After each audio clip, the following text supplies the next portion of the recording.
Oh boy, this was a Dynamite. Oh my gosh.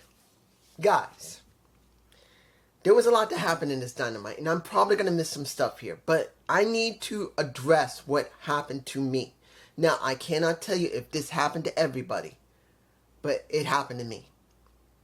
I was watching the app, and when the first minute, nothing. No feed, no sound. Second minute, no feed, no sound. Third minute, no video, no audio, no feed, nothing. Up to 5 minutes, nothing. I had to decide what is going on here. I was about to flip off when it finally turned on. The audio came on first, and then the video started, and already the match was in progress. And I'm going, okay, it must have been some technical difficulty. Okay, no problem. Then within about a minute, went down again. 40 seconds the second time. Then it came back for about maybe less than a minute. Then it went down again. 30 seconds. Then it came back. Then it went out again for about maybe about less than 10 seconds. And by that moment, instead of it being going black, then sound comes back on in the feed, it froze. And I said, okay, I'm going to the alternative to see what's going on, to see if there's any type of problem. Because as you guys know, the alternatives usually get the same type of feeds as what would be for the app. Or you would have the alternative if it wasn't for the app. Someone's also streaming it from TBS. That also happens too. So I found one feed wasn't working. So that means whoever was on the app that was also, doing what they were doing, it was down for them. I even heard a beep, which indicated something was wrong. Then I went to another one, which has TBS. And that one was working perfectly fine. So I had to watch it from there. But periodically, I would go back to what I normally would look at for the app to see if the app was working. And periodically, the app just kept being very flaky for me. Eventually, it came back on completely, seemed to be working fine. But by that time, I was not in the mood to work with the app. I closed my app, and I was just looking at the alternative to see the remains of Hikaru Kushida and Mercedes Moné. Now, of course, what happened? Mercedes Moné, she did win the match due to the fact of a little bit of Camille distraction. And you do see Hikaru Kushida grabbing her kendo stick, whacking a little bit of a Camille. But then when she was about to whack her again, you get the Mercedes Moné holding on to it. She gets kicked in the face and Mercedes wins. And then we get Britt Baker coming out afterward. Then we get let's crank back. A little bit of Britt Baker comes out. But not immediately, not from the Titantron, not from the ramp. She comes from the back. No one sees her. She jumps into the ring, tries a lockjaw. Mercedes gets pulled out. And then we get both titles in the ring, the New Japan Pro Strong and the TBS title in the ring. You do not see a Britt Baker hold up the New Japan. Of course, she's not going for that. She's holding up TBS. No problem. All right. We get Britt back from her suspension, and we have 11 days left for All In. Fine. That was fine. It worked well. The people cheered for her, and Fortrick. What? Wait a minute. I can't pronounce the word in Virginia. I'm sorry. Norfolk, Virginia. I said Fortrick. I'm dyslexic. If you don't know, hiya. I'm dyslexic. Sometimes I do that. My brain will work backwards, even if I would be considered, in some cases, very intelligent. My brain will work backwards. So I will say stuff out of whack. Being a little older, my dyslexia is a little more better now, and I'm able to focus better and able to say what I just said earlier. But this is what we got. I got multiple stream drops from the app. Had to go to the alternative just to see what was going on. It wasn't good. Now, I don't know about everybody else. Probably they didn't have my problem. You probably didn't. You probably looked at the Fightful app and you were able to see what was going on. Because as you know, they stream it as well. That's what I did. And honestly, this is what we worked with. But it didn't work. I had to go to an alternative. So that didn't look good on AEW at all. Next, what do we have? The fight of Jay Lethal and Hangman Page. Now, last week Hangman decided to try and take the head off of not just Jay Lethal, but the last outlaw of Jeff Jarrett. And then this week, Jeff Jarrett's talking with Jay, talking about what happened, how he was treated badly, and why Jay Lethal had to break the face of a Hangman Page, but Hangman beat him to it. He started beating him in the back. Then he went to the ring. Seeing Jay Lethal do 5 suicide dives. Then when that dead eye happened on the ring skirt, on the very edge of the ring, that made me cringe, guys. I'm sorry. Let's make this clear. That part of the ring is actually hard. It is metal. Even though it's got padding under it, that is metal, not wood. That makes me very nervous seeing that mess. And even though Jay was fine, it did not look good. It was nasty. And then the match was extremely brutal, which helped the story of a Hangman Page who's literally lost his mind. He cannot stand it that Swerve has gotten as far as he had. He can't stand it. This guy fucked him over, fucked him up, messed with his kid, messed in his home with his kid in there. He's gotten away with so much. He's freaking lost his mind. He don't care. He wants to destroy anyone to get to Swerve. He doesn't care. He will eat shit and like the taste of it if it gets him Swerve with his hand around his neck. That is what we got. Now, here's the thing. If there was no Bryan Danielson, seeing this story at Wembley actually would make a lot of sense, seeing how far they've gone with Hangman Page. But we got what we got when it comes to Bryan Danielson, which I'll talk about in a minute. Next, we got the 3-way match that's supposed to be for the Casino Gauntlet match at Wembley Stadium. Who do you really think was going to be pushed? You think it was be Robert Strom? Nope, they're not doing anything with Undisputed Kingdom. Do you think it was Kyle O'Reilly? Part of the conglomerate, yeah. But honestly, didn't see it. Then we got Orange Cassidy. Fan favorite. Let me give it to you like this. I still like Orange Cassidy. He's interesting. During the match, it was a good match. Seeing him sit on a chair to avoid Robert Strom, who brought the chair in the first place, to try and nail somebody. No, it wasn't Robert Strom. It was one of the Undisputed Kingdom that came out, and then we got the conglomerate coming out, and then the chair was in the ring because of them. And then you could see that Robert Strom was going to try and use it, but what do we get? We got Cassidy just sitting on it and Strom flying over the ring. It was cool. But I want to say this truthfully. You have a whole bunch of people in the back that should be built up. And the only one that's still pushing the most, one of the most strongest people to have is Orange Cassidy. Look, guys, I like Orange. I do like Orange. But we got so many people in the back that needs to be pushed, that we need people in the main division. We need them in the tag division. We need them in the singles division. And because of how bad the writing has been and how they're not willing to push all these people because of how badly built Dynamite has been for months upon months until this last 2 months almost 2 months. Other than last week where, well, let me give it to you like this. Last week I thought the show wasn't that bad. It was okay. Well, JD and Alex thought it was nothing but shit. I gotta say it like this. They thought it was shit. Shit. Like that. They couldn't stand the damn thing. I was more objective. I saw for what it was. Was it great TV? No, it was okay. It was not trash like they kept saying it was. It was okay booking. It was not great booking like they really wanted. This is where they wanted it. It was here. Let's say here to here. Because for the last month and a half, we've been getting it above average easily. And now they went back here and they had made their decision. They did not like it. I understand. I didn't say I loved the show either. But at least I was objective enough to say, this is what happened here, this is what happened there, this is what happened there. And even though they did blow by blow and gave their opinions, they still hated the show. But when you see the situation on having so many people in the back that sooner or later they're going to have to do something with them or they got to release them. Look, you can say a lot about when WWE was WWE.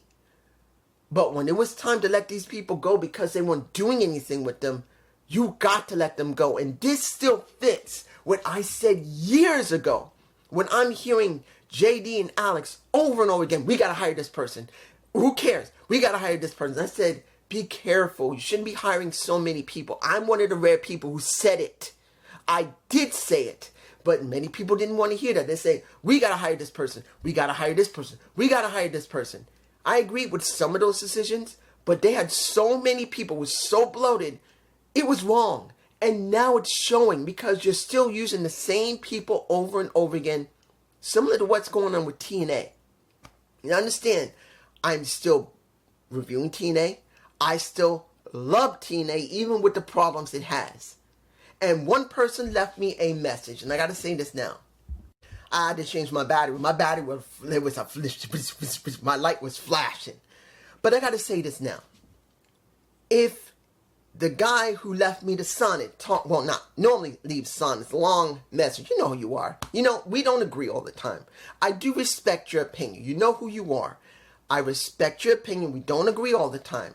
But when he left a message just earlier, and I left him one back, he said, USA, and this is USA Today, has talked about the success of WWE, not TKO WWE. They're going to only say WWE and AEW together is such a success. And he says, well, it looks like you're the minority of someone who speaks about this because it seems like it's great. I want to say this to you right now. As someone who has seen news for decades compared to what is right now, news right now, like USA Today, they're not that valid anymore because they were very biased. It doesn't matter if they were for Republicans or Democrats. This is one of the rare times you will hear me talk about politics on this channel. I've done it before, many, many years ago. But it's very rare. As an independent, I say this. Right now, the news outlets have begun to change their personality a little bit because they were leaning in one direction. Whether it was for the Democrats or the Republicans, doesn't matter. They were leaning towards one side or the other. They weren't reporting. And at this point, my friend, you know who you are. You actually want to believe USA Today, who has not been valid about anything they have been writing for decades because of their partiality to either party. It doesn't make a difference who you believe in, who you want for president. I'm not talking about that. I'm just talking about partiality by the press, by the media. I'm sorry. Watch the show yourself and see what I left as a comment.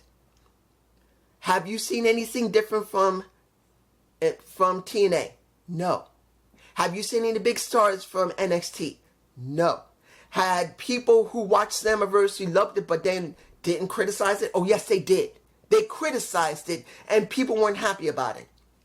Have they been booking the show differently? No. Did we actually get a wedding show where they've done 5 weddings? You actually forgot 100% because we forgot about Hulk Hogan's daughter, Brooke Hogan. I forgot about Bully Ray and Brooke Hogan. We've had a ODB and Eric Young. We had Brooke Hogan marry a Bully Ray. We had Laura Van Ness getting married. We had the shooting of a Johnny Bravo by Rosemary. And then we had now a wedding with PCO and Laura Van Ness. 5 different weddings. It's not the point if they were each unique. It was the same concept. Nothing is different. The ratings have been brought in and still nothing is different. Remember, go to all the sites you keep talking about. Show me a link to where they talk about the ratings of TNA. They don't. They don't talk about the ratings of TNA. But TNA, they talked about the ratings a few months ago, saying that they didn't get the ratings they wanted when they sent over Jordan Grace. And Jordan Grace herself, in a podcast, no matter what you say that now she's saying it's smooth, she learned a lesson when she had to delete her tweet when they complained about the ratings not being good, trying to blame it on her. And she said, that's not my call. That's not my fault that TNA is not getting what they needed. Tell me again, in the comment you leave me, that TNA is doing well. It's not. So when it comes to this situation that I'm explaining here, you guys, when it comes to Orange Cassidy, when you see AEW and they got so many people there that they're not using, that they're not booking very well, and for the last near 2 months, yes, the booking's gotten better until last week, where pretty much Alex and JD didn't like it at all, where I gave a review of, wasn't great, but it was okay. This is what you got. It's kind of sad. It's sad to see that we should have more people in the main title picture. More people in the mid card, more people in the lower card, more people in the undercard, and we don't. It's so convoluted right now. Most of the people on Honor Club and ROH, and only a few people on Collision, where the majority of them are probably on Rampage. We have 4 shows that 2 of them don't make any sense, and the 2 that's supposed to make sense don't show the proper stories that have been put on Rampage or put on ROH. Hell, like I said before, on Rampage, Ruby Soho and her legitimate boyfriend are having a child, and they had a 1-year storyline, and legitimately, oh no, is it working? Yes, it's working. Sorry, I thought my mic died. Legitimately, we didn't see it. I'm just saying. Now, it wasn't a bad match. It was fine. Now we get a tag match. The Young Bucks versus the Acclaim for the tag titles. We got this because of the Acclaim winning. Now, winning their match to be able to go up against them. Wasn't a bad match. It was fine. FTR ruined it due to the fact of Dax getting spit in the face when he came out to try and stop any type of shenanigans going on. I'm like, how many tag teams do we actually have? We got the Acclaimed. We got the Bucks, who has not defended the titles in many, many months because they don't have that many. And I have heard what JD said, that the Bucks do not have many dates that they have to work because they have more of a part-time schedule. They got minimal dates they have to do. Part-time schedule, pretty much. But we got the Acclaim, we got the Bucks, we got FTR, we got the Outrunners. And you could say the Gates of Agony, but they're on ROH. And who else do we have? I don't even know who else is on ROH right now. And honestly, it feels like there are no tag teams. We have 4 teams. And one of them, the Outrunners, has been working with Dante Castle as his boys. So what the blue fuck are we dealing with here? So I don't know how I feel about this. Now, final match. And you know what? I'll leave the final match. Let's go to the vidpaks in the back and the stuff. Okay. Seeing that they did show some vidpaks throughout the night to try and make the show work, I am for it. I'm so happy that they showed vidpaks of a lot of things that's going to be in Wembley. That I'm glad to see. I don't know about just Alex. I don't know if JD's going to be happy about the vidpaks. I don't care. I don't know. Well, technically, it's not that I don't care about what JD and Alex thinks about the vidpaks. I'm still a fan of both of them. Even if many people say, don't be a fan of just Alex. Don't be a fan of JD. Look, they're good podcasters. They're good wrestling reviewers. I don't agree with them all the time, but they do good work. They make money off of that, and I respect them for that. But if they don't like the vidpaks, that's on them. I'm glad to see vidpaks. Are they all good? No, but they're not bad either. At least we're getting vidpaks. This show was about vidpaks. We got 5 matches, and the majority of the rest of the show was vidpaks or interviews that they badly needed before Wembley, that I wish they would do more of well before Wembley, that we needed to try and build the people to be cared about. When we saw MJF and Will Ospreay at Revolutionary Pro was fine. Seeing how that story is setting up for Wembley. Seeing that Pac, and I'm angry about this, personally. I'm really pissed. Because I really want Pac to go to Wembley. I thought it was going to be a triple threat, but there's not going to be. A while ago, I knew it wasn't going to be. I just didn't say anything because they weren't showing anything of Pac. Pac Pac's not going to wait for All Out September 2nd to go after either the American Championship or the International Championship. I don't know which one it's going to be. It depends on who it is. He's saying it's going to be about the International. We don't know if MJF loses or not. If he doesn't lose, he will be going after the American Championship. If he wins, it will Ospreay, then it'll be the International. It will be at All Out 5 years later when Pac himself said he faced a Kenny Omega on the first show 5 years ago at All Out, which he did. He's an OG of this damn company, and the most they've given him is going after either the International Championship or the American Championship, never the World, and that upsets me. It upsets me he's not going to Wembley, and it upsets me even more that he's not dealing with he's not dealing with Swerve. He's earned a shot to go up against Swerve, and everyone else has gotten it, and he has not, and it pisses me off. Moving on. The next one. Let me give it to you like this. Did Darby Allin have a good vidpak? Yes, he did. But that music, I don't know if that music hit. It didn't feel like it hit for me.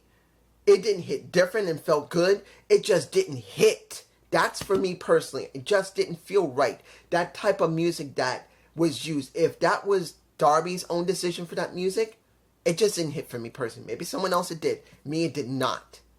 I liked how he was talking about the scapegoat. I liked how he was trying to explain how he's willing to put his body on the line. Of course, that's how Darby's going to be. And he's setting up to try and get his hands on the TNT title, which he could also, if he did win, he'll be going up against Swerve eventually. So that is going to be something interesting because he did win the shot to go up against Swerve. So if he does get the TNT title, he could try to become a double champion. But that's just me. I felt it was okay. I just did not like the music. Next, let me tell you this. How did I feel about Mira Shirakawa talking about a Mariah May who did have a good video? It was not bad. I actually liked how it was structured. Let me do Mariah first, then Mira Shirakawa. Mariah, did she do a good video? Yes, she did. Did she make it about how this is about her and her time and that it doesn't make a difference about what's going to happen with My Tasteless Tony Storm? Yes, it was done well. I do believe the way she structured it, or whoever structured it, was done well. If it was Peppermint that did it, good. Because the way it was structured was good, making it very clear that she is going to become a star. And pretty much Tony is going to be obsessing her for the rest of her life, and she will not even care. And at one point she's going to think, after she has done all that she can do within pro wrestling, she says, I wonder what happened to that Tony Storm. And she says, well, I shouldn't worry about it, darling, because who cares about Tony Storm? That was done well. With the fire, seeing her picture getting burnt was done well. The splices, all right. Now, Mina Shirakawa, Miss... I don't mean to be rude or none. The girl got a nice pair of tits. Take away her tits, she speaks good English. Thank you. What did I say in my last video? Talking about when it comes to pro wrestlers from Japan, you don't always need to worry about them talking English. Give freaking subtitles like what happened with Penta. Give them subtitles. Give them a mouthpiece. It doesn't matter. Just let them fucking talk. And Mira Shirakawa may not talk perfect English, but she talks. Let her do it. And we got this from Mina Shirakawa. Miss Cutie Titty, who's, take away the boobs, she has a pretty good personality. She's good in the ring. She has a pretty good personality. She understands when she's speaking, even though she has to take her time to speak a little bit. She's got to pause a little bit because remember, Japanese is her first language, not English. She has to take a little bit of time to process a little bit sometimes. And she speaks it, no problem. This is the way it should be. People will understand if she can't talk perfect English, at least she talks English. Like when it came to Andrade, had to learn how to speak English. When it came to Shinsuke Nakamura having to do English, which he knew how to speak English, but when he was learning, yeah, he had those little dips, but he learned. When it came to Kata-chan, when it came to a Asuka, she learned. Kairi Sane learned. And Io Shirai. They all learn some level of English, even if they have to pause a little bit. At least it's done. And that's what I want. If you can't speak perfect English, it's all right. Get a translator or if you don't have a mouthpiece that can translate for you, do subtitles. Come on, they got linguists that work for the United Nations who literally will type out exactly what's going on. I knew someone. I'm not going to mention a name, that's private, but I knew someone over the couple of years, I did meet someone who was studying to be a linguist working for the United Nations. She told me it was like there, that when you work there as a linguist, you're going to either translate for the people one-to-one, or you got to type it out in real time. So they can't say they can't do it. The only thing you need to do is hire a fucking linguist for these people that work in translation for the UN. You could do that. It's bullshit. So let's move on. Let's see here. How do I feel about Claudio and Castagnoli versus another person who's speaking English? Not perfect English, but it is Okada. It was fine. Do I believe that Claudio had to do and fill in the blanks? Yeah, he did. But did a Shusuke Okada talk well? Yes, he did. And he played around, making his muscles, and then we'll see each other soon, bitch. He's getting over with that bitch thing. You think a person who's just saying bitch would not get over? He's getting over. It may not be perfect, but it is working. And that wasn't a bad segment. It wasn't perfect. And I'd rather see Claudio go up to the main title, because at this point, he's been there long enough that he could go to the main title. Hell, right now, guess who's not there? Jon Moxley. Why couldn't Claudio Castagnoli go up to face Swerve? There'll be no problem seeing him up there. You just let Wheeler Yuta do it. Why don't you build up Claudio to deal with Swerve? I'm hoping for that, which I don't think will happen, but that's what I'm thinking. Finally, if I'm forgetting anything, I'm sorry. I'm sure I'm forgetting something. What do we have here between Wheeler Yuta? Well, let me give it to you like this. I botched. You know why? Seeing Bryan Danielson with the crowd, not sitting at ringside, but with the crowd, and the vidpak, because the vidpak was done well. The music was played pretty decent. I do agree with the music that was there, unlike with Darby's. We get him sitting with the fans, which was kind of weird. I would have thought he would sit with commentary, but he chose to sit with the fans, which in certain places, in certain ways, works pretty well. The match was good. Wheeler Yuta got his ass clocked. Well, he got his clock clean heavily, even though he did get some good defense and offense in. But once he started getting punched in the face and he was out, you see Bryan Danielson coming in, checking on him. Swerve runs out, but then Swerve comes back in, gives a kick to the head. He hits the ring, and we get this.